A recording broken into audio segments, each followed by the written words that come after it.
Greetings, people of Earth. Welcome back. My name is Jax, and today I thought I would share my weight loss journey, story, whatever. I don't really like when people call it a journey, but for lack of a better term, I want to explain my weight loss journey and its impact. Some background, I guess. I grew up as a really active farm kid. Like, I was always super busy, super active. I did gymnastics and soccer and track and field, swimming. We worked on the farm. I really got into archery. So I was a very active kid. But throughout my mid-teenage years, I gained quite a bit of weight. I wasn't really interested in doing like physical activities, being super active. And for me, eating was like a bit of a self-comfort thing. I don't think I really am going to explain like the causes of my weight gain, but I can tell you like I didn't like myself too much, and as a result, I became quite a big kid. Basically, the way that I got out of it, I know some people will have clicked on this video looking for like the secrets or the answers. I don't really have a lot to tell you. I can tell you that I just started feeling better about myself. I started getting really interested in like cycling. I got back into archery.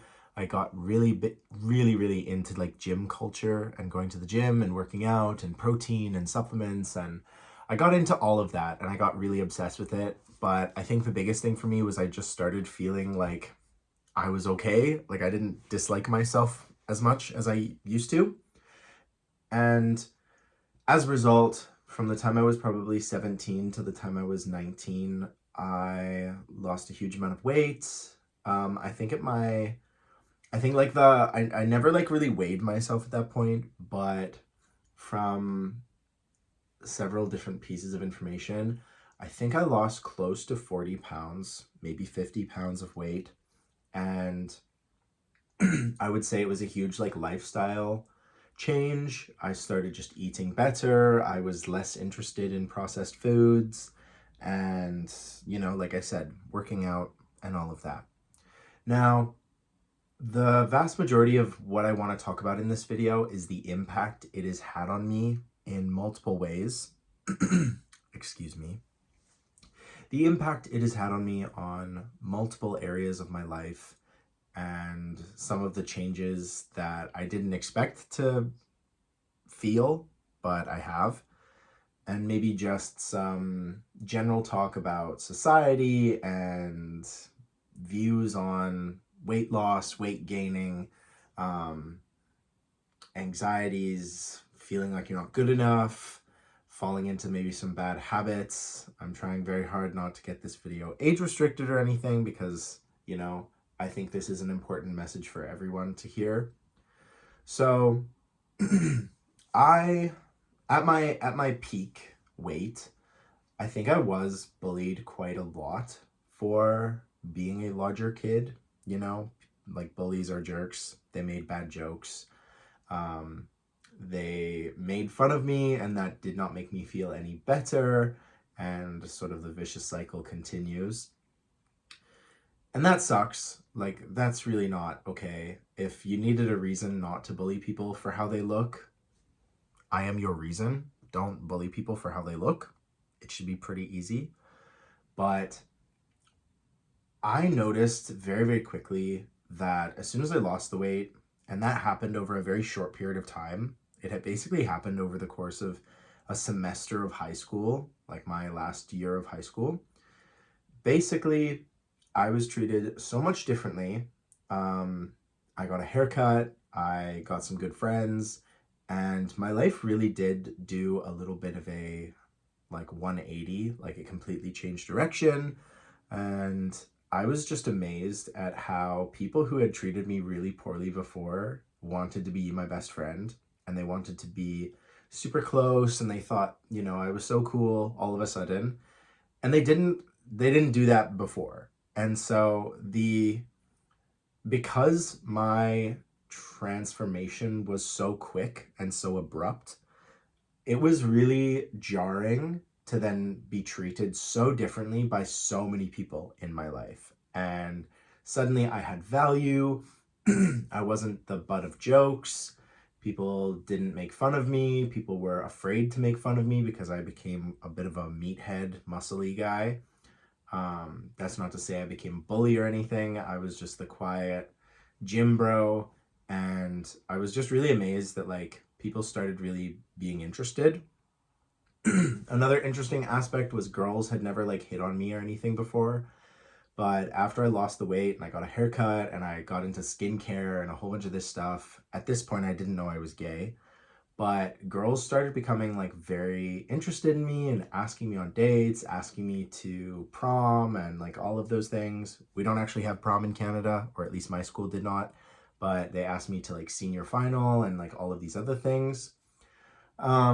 And so that was like really jarring because like I really didn't know who I was at that point. And so suddenly there's all these girls, and I'm kind of expected to go out with one of them or go out with multiple of them, and like all of that like toxic dating culture, especially if you're a dude. It's not great. My heart goes out to all the girls out there. Yikes. But that aside, yeah, it was very jarring. It was very change of pace. Um, I was always like someone who sweats a lot and like has a lot of like, yeah, just sweats a lot. So having lost the weight, like that went down, and that was really nice because that was a huge part of my like social anxiety, was like sweating in public, and that would always freak me out a lot. So that was great.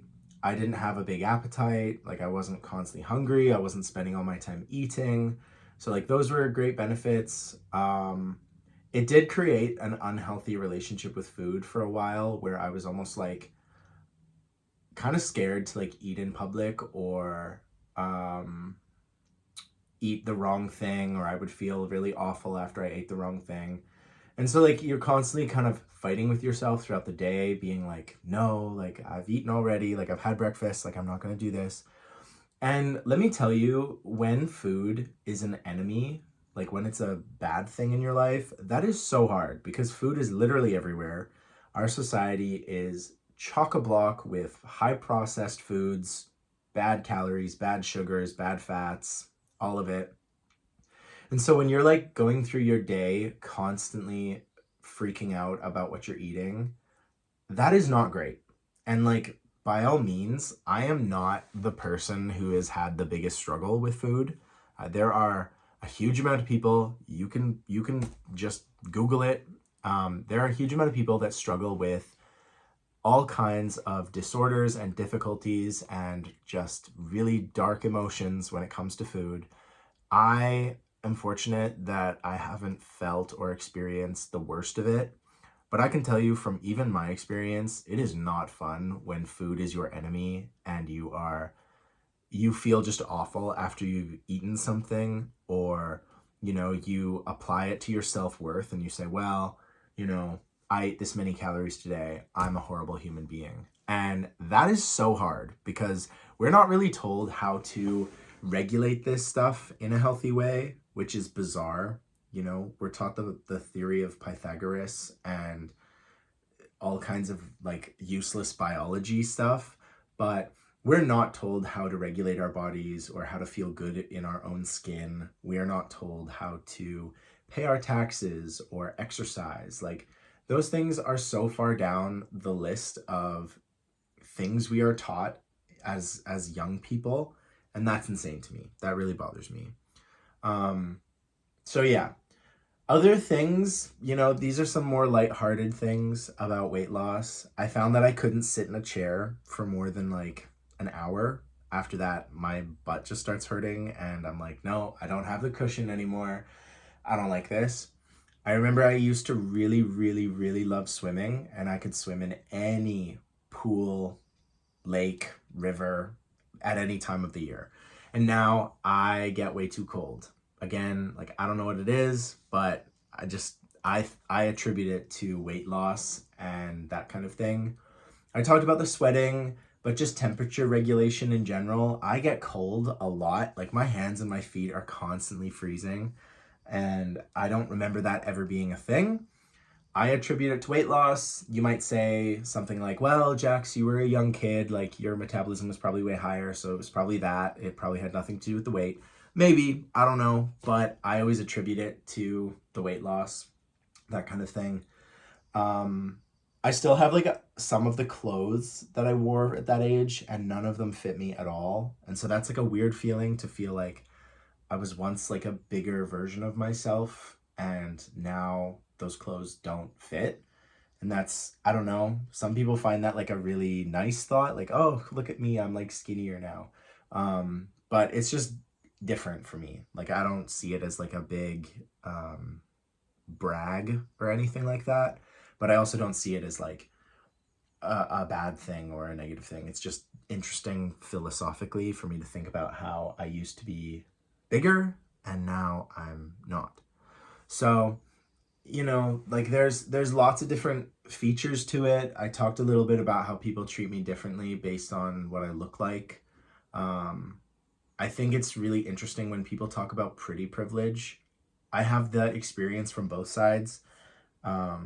And that might sound super narcissistic, but I understand that for some people, I have physically appealing characteristics now. But I also understand that when I was 17 years old, I was not a looker. Like, I was not physically attractive by our society standards. And so it's really weird to kind of notice the pretty privilege in very specific ways when a random stranger will be super nice or buy me a drink or those kinds of things. Whereas I feel like people who have been pretty since the day they were born have no understanding of being treated differently. They have always been treated this way because they have always been gorgeous people. So I have this like really apparent understanding when I'm interacting with somebody that they are treating me better based on how I look. And I have to tell you, it's really weird. It's really weird that humans decide to treat others very kindly because they look nice. Like, it blows my mind. As you know, I'm super interested in philosophy and like the attempt of being a good person. So the idea of treating someone differently just because they look different than me or they look nicer or better, quote unquote, is really wild. And it honestly frustrates me quite a bit because it's very apparent when it's happening.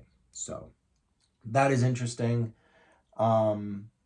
Yeah, it's weird, guys. Like, you go through this like transformation and you think that you're doing it for yourself, and you think, you know, I'm losing all of this weight for myself, I'm feeling better, I can run faster, I can jump higher, I can, you know, play a game of football twice as long as I used to be able to before getting tired. Like, I can do all of these things. I feel healthier, I can breathe, I can sleep better at night. You know, there's all these things. And you think, yeah, I'm doing this for myself, but you don't understand and you don't realize like how massive an impact it has on your environment and how people treat you and how people talk to you. So it's fascinating. And I'm sure many of you have gone through big transitions, big changes, back and forth, up and right, left and down. I'm sure you've all done a transformation in your life, hopefully, because I think everybody needs to transform themselves now and then. I'm not saying you have to transform yourself in one specific way or another, but I think we've all been through transitions where we have changed who we are or changed something about us, and then we receive different treatment and people look at us differently. So it's crazy. It is a wild, wild ride. If you are genuinely interested in sort of a weight loss journey or something like that, you really have to, I always think you really have to identify the motive. Why do you want this transformation? Why do you want the weight loss? And if the conclusion is something like, I want to be healthier, I want to, you know, live longer to see my grandchildren, or I want to do this, I want to do that, I think you need a really good motive. I think you want to look pretty is not a good motive. I think you want to look sexy, like that's not a good enough motive to support the changes that you have to do. So that's my first piece of advice. My second piece of advice is just to get stuff out of your house. I'm someone who physically cannot have snacks in their house because I will eat them. and I will eat all of them. And I know this about myself, and so I'm traveling right now, so I have very little control over what is in the house, which is good. But typically, when I want to make a healthier change, it starts with literally throwing out all of the awful stuff that I don't like and then never buying it again, and buying stuff that is healthy and delicious and stuff that I can, you know, I can cut up an apple in 2 seconds and eat it. I had to make the transition like that. Other people are different, but for me, I just can't physically have these things in my house. And so it's always been a fight with my family about, no, like, I don't want these in the house. Like, I can't, I will eat them all. So either I eat them all and you don't have them, or we don't have them and we don't have them. So let's just not have them. And that's kind of how I've had to live my life. The third and the most impactful thing for me during my whole weight loss thing was absolutely finding physical activities that I love to do. And thankfully, I grew up doing a bunch of things that I love doing. So I had this huge experience to draw on, and I was able to just really rediscover all of these things that I love doing. I love running. I love cycling. I love going to the gym. I discovered the joy of gym culture. I know people love to make fun of people who go to the gym, but it's a great place, and it can be super positive if that's what you try and make out of it. So honestly, there are a million people out there trying to take your money when it comes to weight loss. I have watched hundreds of stupid videos on weird diets, on crazy workouts, on supplements that you have to take, and I can honestly tell you, you just have to change your lifestyle. And I say just, but that's like a huge Herculean task. It is not something that is easy to do, but if you really want it, you have to absolutely reach for it. So that is my sort of history with weight loss and how I look at it and my belief on it. I hope this video helps you, or maybe you relate to it. Maybe you don't at all. Maybe your weight loss journey was completely different than mine, and I would love to hear about it. I would love to know how it differs, the advantages or disadvantages that you had to face during your journey. Again, I don't like saying your journey, but it is your journey. Like, you went through it just as I did for mine. So let me know what you think, and thank you so much for listening to this video. I hope you like it. I want to hear your opinions on it. And as always, I will talk to you guys tomorrow.